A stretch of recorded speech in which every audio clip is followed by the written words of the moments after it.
Welcome students. Today we will discuss about the topic which is a new subject in your 6th semester, Introduction to C# and .NET. So ನೀವು first ಸೆಮಿಸ್ಟ್ರಿಂದ ಇಲ್ಲಿವರೆಗೆ ಬಂದಿದ್ದು ಬಹಳಷ್ಟು programming ಲ್ಯಾಂಗ್ವೇಜ್ಗಳನ್ನ ಓದ್ಕೊಂಡು ಬಂದಿದ್ದೀರ.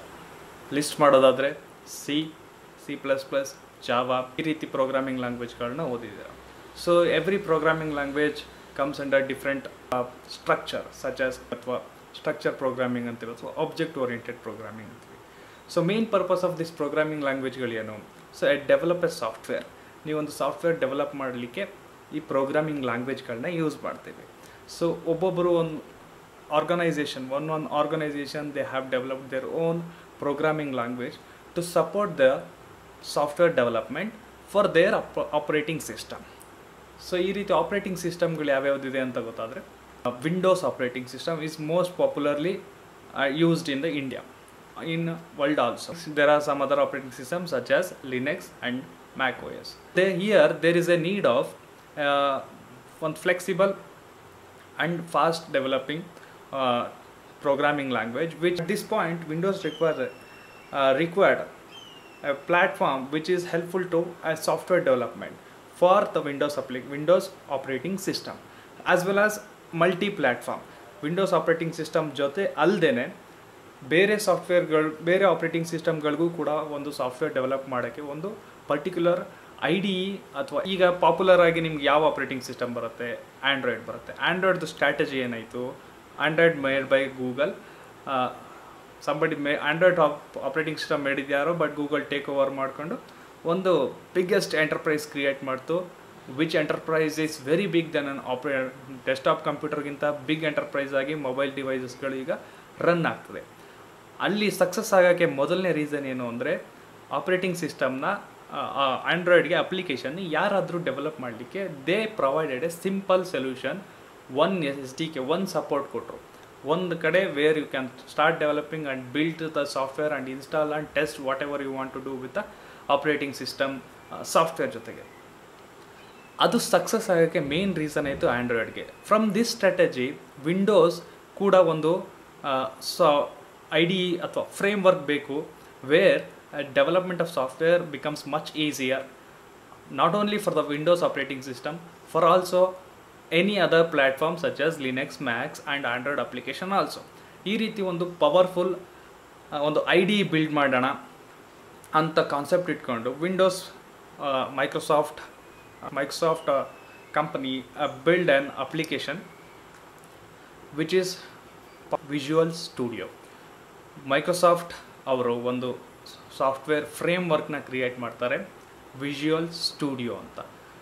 ಈ visual studio development purpose ಏನಿತ್ತು ಅಂದರೆ, the visual studio should support infinite number of programming languages into development. ಯಾವುದೇ ಪ್ರೋಗ್ರಾಮಿಂಗ್ ಲ್ಯಾಂಗ್ವೇಜ್ಗೆ ಅವರು ಒಂದು IDE support. IDE not only just IDE, a compiler, executor ಎಲ್ಲವನ್ನು ಕೂಡ ಒಂದು ಬಂಡಲ್ ಮಾಡಿ ಒಂದೇ ಕಡೆ ಸಿಗೋ ರೀತಿ ಒಂದು ಡಿಸೈನ್ ಮಾಡಬೇಕು ಅಂತ ಇಂಟೆನ್ಷನ್ ಇಟ್ಕೊಂಡು ಮಾಡಿರೋಂಥ ಸಾಫ್ಟ್ವೇರ್ ಈ visual studio.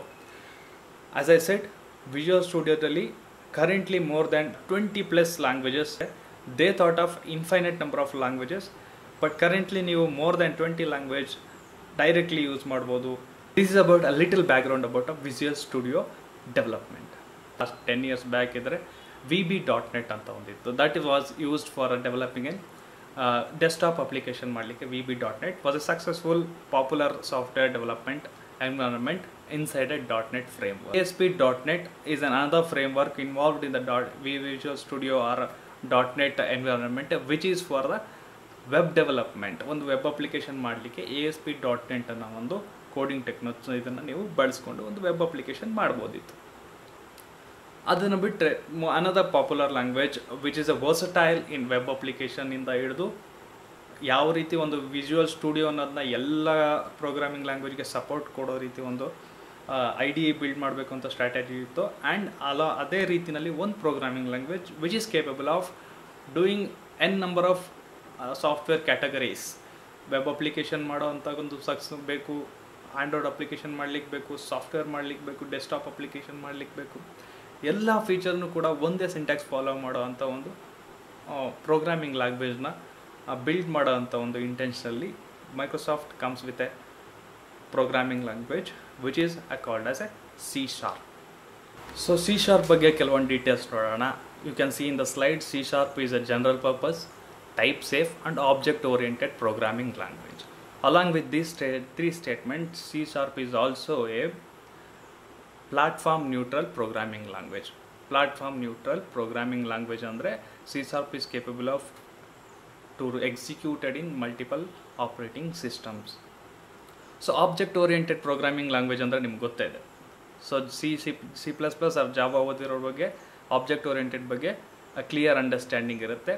So where if I want to say mention some points about object oriented programming language is it is a bottom up programming language where you identify the object first and behavior of the object, then you are driven to solve the problem in the object oriented programming language. The procedure is not the main, the data, the object is a core of an object programming language. Object oriented anta bartidange you will come up with a lot of features such as inheritance, polymorphism, abstract class base, ಈ ರೀತಿ ಭಾಳಷ್ಟು features ಇನ್ನು automatic ಆಗಿ C# ಅಲ್ಲಿ ಕೂಡ available ಇರುತ್ತೆ. ಅದನ್ನು ಮುಂದಿನ ಕ್ಲಾಸಲ್ಲಿ ನೋಡೋಣ. So you can see that another new word which is not commonly used, type safe ಅಂತ. ಸೊ ಈ ಟೈಪ್ ಸೇಫ್ ಪ್ರೋಗ್ರಾಮಿಂಗ್ ಲ್ಯಾಂಗ್ವೇಜ್ ಅಂತ ಯಾಕೆ ಹೇಳ್ತಾ ಇದ್ದೀರಾ ಬರುತ್ತೆ ಅಂದರೆ, so last semester you have studied or previously you might have studied programming languages such as JS and PHP ಒಂದು programming language ಓದಿದರೆ ಈ ಪ್ರೋಗ್ರಾಮಿಂಗ್ ಲ್ಯಾಂಗ್ವೇಜ್ಗಳಲ್ಲಿ ಟೈಪ್ ಯಾವುದಕ್ಕೂ ಕಾಂಬಿನೇಷನ್ ಇರಲ್ಲ. You can transfer any data to anyone and interact ಮಾಡಲಿಕ್ಕೆ declaration is not compulsory ಅಂತ ಹೇಳ್ಬೋದು. ಇಲ್ಲಿ data is very critical. The type interaction is very independent of each other data. So ನೀವು string ಟೈಪ್ಗೆ ಬೇರೆ ರೀತಿ ಆ್ಯಕ್ಷನ್ ಮಾಡಬೇಕು, ಇಂಟೀಜರ್ ಟೈಪ್ಗೆ ಆ್ಯಕ್ಷನ್ ಮಾಡಬೇಕು. The conversion also which follow some strict rules. ಈ ರೀತಿ ಡೇಟಾ ಕ್ರಿಟಿಕಲನ್ನು ಟೈಪ್ ಸೇಫ್ ಅಂತ ಕೂಡ ನಾವು ಮೆನ್ಷನ್ ಮಾಡ್ಬೋದು. ಸೊ C# ಅಲ್ಲಿ ಕೆಲವೊಂದು ನಾನು ಡೀಟೇಲ್ಸ್ ಹೇಳ್ದಂಗೆ C# is made for development multiple category of software. Multiple ಬೇರೆ ಬೇರೆ ಕ್ಯಾಟಗರಿಯ ಸಾಫ್ಟ್ವೇರ್ ಡೆವಲಪ್ ಮಾಡಲಿಕ್ಕೆ C# ಇಂದ ಪಾಸಿಬಲ್ ಇದೆ. So you just look at the list way how the C# is capable of and how much its caliber is. ಒಂದು list ಮಾಡೋದಾದರೆ C++, C# is capable of Windows client application which is a regular software we use along with the ಬ್ಯಾಕ್ಗ್ರೌಂಡಲ್ಲಿ internet connect ಮಾಡೋ ಒಂದು facility ಇರೋದನ್ನ client ಅಂತ application ಹೇಳ್ತೀವಿ. Web application it's clearly cloud based application. With the application ಕ್ಲೌಡಲ್ಲಿ run ಆಗ್ತಾ ಇರುತ್ತೆ. You can use via browser. Console application is a ಡೆಸ್ಕ್ಟಾಪ್ಗಳಲ್ಲಿ ಬ್ಯಾಕ್ಗ್ರೌಂಡ್ ಅಥವಾ ಟರ್ಮಿನಲಲ್ಲಿ ರನ್ ಮಾಡೋದನ್ನ ಕನ್ಸೋಲ್ ಅಪ್ಲಿಕೇಶನ್ ಅಂತ ಹೇಳ್ತೀವಿ. So even the Azure application is possible. You could have known that Azure is a cloud host for cloud hosting method by Microsoft ಅವರು ಒಂದು cloud hosting ಇಟ್ಕೊಂಡಿದ್ದಾರೆ. ಅದು Azure ಅಂತ ಹೇಳ್ತೀವಿ. That provides you the control panel for your website management or cloud software and tools management. So C# is also provides a way to develop a applications for the iOS and Android mobiles also. So and game development. ಒಂದು game develop ಮಾಡಬೇಕಾದ್ರೆ ಬ್ಯಾಕ್ಗ್ರೌಂಡಲ್ಲಿ condition controls or calculation ಮಾಡಲಿಕ್ಕೆ ಒಂದು programming language ಅವಶ್ಯಕತೆ ಇರುತ್ತೆ. Most popularly JavaScript ಕೂಡ game ಡೆವಲಪ್ಮೆಂಟ್ಗೆ use ಮಾಡ್ತಾರೆ. So C# is also almost are popular as any programming language used in game development. ಇನ್ನು ಯೂನಿಟಿನಲ್ಲೂ ಕೂಡ ನೀವು C# ಯೂಸ್ ಮಾಡ್ಬೋದು, ಜಾವಾ ಸ್ಕ್ರಿಪ್ಟ್ ಯೂಸ್ ಮಾಡ್ಬೋದು, ಇನ್ನು ಅದರ್ ಪ್ರೋಗ್ರಾಮಿಂಗ್ ಲ್ಯಾಂಗ್ವೇಜ್ ಯಾವುದಾದ್ರು ಲೈಬ್ರರಿ ಹಾಕೊಂಡು ಇನ್ಕ್ಲೂಡ್ ಮಾಡ್ಕೋಬೋದು. ಸೊ IoT ಡಿವೈಸಸ್ಗೆ ಕೋಡಿಂಗ್ ಮಾಡಲಿಕ್ಕೆ ಪೈಥಾನ್ ಪಾಪ್ಯುಲರ್ ಆಗಿ ಯೂಸ್ ಮಾಡ್ತಾರೆ. C# is also capable in that field also. So you can also develop a artificial AI ಪ್ರೋಗ್ರಾಮಿಂಗ್ಗಳನ್ನು ಕೂಡ. It is like algorithm category. ಇದನ್ನು ನಾವು ಸಪ್ರೇಟ್ ಮಾಡೋ ಅಂಥ ಅವಶ್ಯಕತೆ ಇಲ್ಲ. ಆದರೂ ಕೂಡ you can explicitly mention AI method of algorithm ಮಾಡಬೇಕಾದ್ರೂ ಕೂಡ C# ಅಲ್ಲಿ powerful tools available for your development.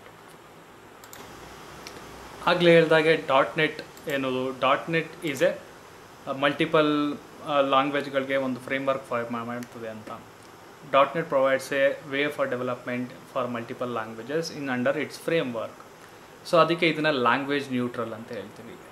ಇದನ್ನು ಲ್ಯಾಂಗ್ವೇಜ್ ನ್ಯೂಟ್ರಲ್ ಯಾವುದನ್ನು CLR means common language run time. ನೀವು ಯಾವುದೇ .NET framework related language code ಮಾಡಿದ್ರೆ ಅದು ಇಂಟರ್ಮೀಡಿಯೇಟಲ್ಲಿ CLR common run time convert ಆಗ್ತದೆ, that is language neutral. Once it comes under language neutral ಬಂದ ಮೇಲೆ it's an executable allow development to build application in multiple languages such as C ಅಂತ ನಾವು mention ಮಾಡ್ತೇವೆ. Common language run ಟೈಮ್ನ ಒಂದು develop ಮಾಡೋ ಒಂದು ಇಂಟೆನ್ಷನಲ್ಲಿ .NET ಫ್ರೇಮ್ವರ್ಕ್ನ ಬಿಲ್ಡ್ ಮಾಡಿದ್ದೀವಿ.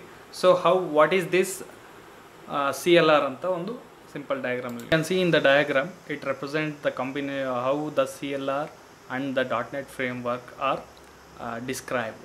So core alli ನಾವು you can see the C# ಕೂಡ ಒಂದು CLR language ಅಂತ ಹೇಳ್ತಾ ಇದ್ದೀವಿ, which is capable of handling multiple software developments. So CLR C++ ಅಲ್ಲಿ C# ಅಲ್ಲಿ C# ಫೀಚರ್ಸ್ನ ನಾವು ಇಲ್ಲಿ ಕೋರ್ ಲೇಯರಲ್ಲಿ ನೋಡ್ಬೋದು. ಇದು IO ಸ್ಟ್ರೀಮ್ ಅಥವಾ ಡಿಸೇಬಲ್, ಸೆಕ್ಯೂರಿಟಿ, ಅಸೆಂಬ್ಲಿ, ಇಂಟರ್ಪ್ರಿಟರ್ ಇವೆಲ್ಲ C++ ಕೋರ್ ಫೀಚರ್ಸ್ ಅಂತ ಅನ್ಕೋಬೋದು. ಸೊ ಇಲ್ಲಿ ರೆಗ್ಯುಲರ್ ನೆಟ್ವರ್ಕಿಂಗ್ ಅಥವಾ core of the .NET framework ಅಂತ ಹೇಳ್ಬೋದು. ನಟ್ ಶೆಲ್ ಅಂತ ಏನು ರೆಪ್ರೆಸೆಂಟ್ ಮಾಡ್ತಾ ಇದ್ದೀವಿ. Here you can see the system DLL ಕೋರ್ನ ರೆಪ್ರೆಸೆಂಟ್ ಮಾಡ್ತಾ ಇದ್ದೀವಿ. ಇಲ್ಲಿ language processing, parallelism, dynamic handling, network related tools ಇವು ಇಲ್ಲಿ ಬರ್ತದೆ. ಸೊ ಹೈಯರ್ ಲೆವೆಲಲ್ಲಿ ಲಾಸ್ಟ್ ಲೆವೆಲಲ್ಲಿ it is on APIs or coding object classes which is usable in ಪ್ರೋಗ್ರಾಮಲ್ಲಿ ಒಂದು ಅಪ್ಲಿಕೇಶನ್ನ ಯೂಸ್ ಮಾಡಲಿಕ್ಕೆ ಇವು ಹೆಲ್ಪ್ಫುಲ್ ಆಗ್ತದೆ. So these are directly available classes ಅಂತ ಕೂಡ ನಾನು ರೆಪ್ರೆಸೆಂಟ್ ಮಾಡ್ಬೋದು, which is you are going to use in your programs. ನೀವು ಪ್ರೋಗ್ರಾಮ್ಗಳಲ್ಲಿ ಇದನ್ನು ಯೂಸ್ ಮಾಡ್ತೀರಾ.